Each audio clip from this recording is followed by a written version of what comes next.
ജ്യോതിഷ കൗൺസിലിംഗ് ചാനലിലേക്ക് നിങ്ങൾക്ക് ഏവർക്കും സുസ്വാഗതം. 17/9/2025 ബുധനാഴ്ച പുണർന്ന നക്ഷത്രം ഏകദേശം 30 വിനാഴിക കഴിയുന്നതോടുകൂടി പുണർന്ന നക്ഷത്രം കഴിയുകയും പൂയ നക്ഷത്രം തുടങ്ങുകയും ചെയ്തു. അതായത് രാവിലെ 6:28 ആകുമ്പോൾ പൂയ നക്ഷത്രം തുടങ്ങുന്നതാണ്. ഈ പൂയ നക്ഷത്രം എന്ന് പറയുന്നത് പാദദോഷത്തിൽപ്പെട്ട ഒരു നക്ഷത്രമാണ്. ഈ നക്ഷത്രത്തിൽ ജനിക്കുന്ന കുഞ്ഞുങ്ങൾക്ക് പാദദോഷമുണ്ട് എന്ന് നിങ്ങൾ കൃത്യമായി നോക്കി മനസ്സിലാക്കി പരിഹാര കർമ്മങ്ങൾക്ക് ചെയ്യേണ്ടതുണ്ട്.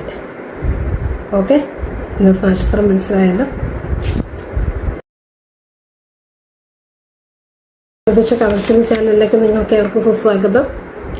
17/9/2025 ബുധനാഴ്ച പുണർന്ന നക്ഷത്രം ഏകദേശം 30 വിനാഴിക കഴിയുന്നതോടുകൂടി പുണർന്ന നക്ഷത്രം കഴിയുകയും പൂയ നക്ഷത്രം തുടങ്ങുകയും ചെയ്തു. അതായത് രാവിലെ 6:28 ആകുമ്പോൾ പൂയ നക്ഷത്രം തുടങ്ങുന്നതാണ്.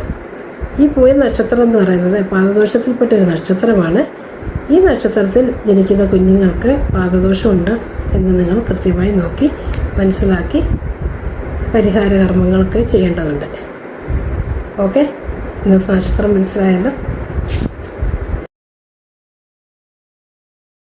ജ്യോതിഷ കൗൺസിലിംഗ് ചാനലിലേക്ക് നിങ്ങൾക്ക് ഏവർക്കും സുസ്വാഗതം.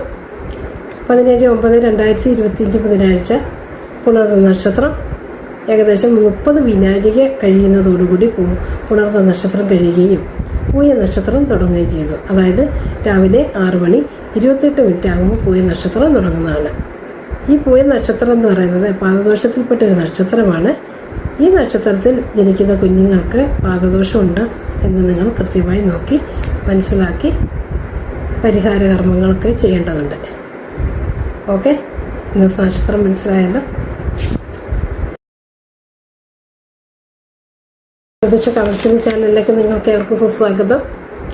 17/9/2025 ബുധനാഴ്ച പുണർന്ന നക്ഷത്രം ഏകദേശം 30 വിനാഴിക കഴിയുന്നതോടുകൂടി പുണർന്ന നക്ഷത്രം കഴിയുകയും പൂയ നക്ഷത്രം തുടങ്ങുകയും ചെയ്തു. അതായത് രാവിലെ 6:28 ആകുമ്പോൾ പൂയ നക്ഷത്രം തുടങ്ങുന്നതാണ്. ഈ പൂയ നക്ഷത്രം എന്ന് പറയുന്നത് പാദദോഷത്തിൽപ്പെട്ട ഒരു നക്ഷത്രമാണ്. ഈ നക്ഷത്രത്തിൽ ജനിക്കുന്ന കുഞ്ഞുങ്ങൾക്ക് പാദദോഷമുണ്ട് എന്ന് നിങ്ങൾ കൃത്യമായി നോക്കി മനസ്സിലാക്കി പരിഹാര കർമ്മങ്ങൾക്ക് ചെയ്യേണ്ടതുണ്ട്.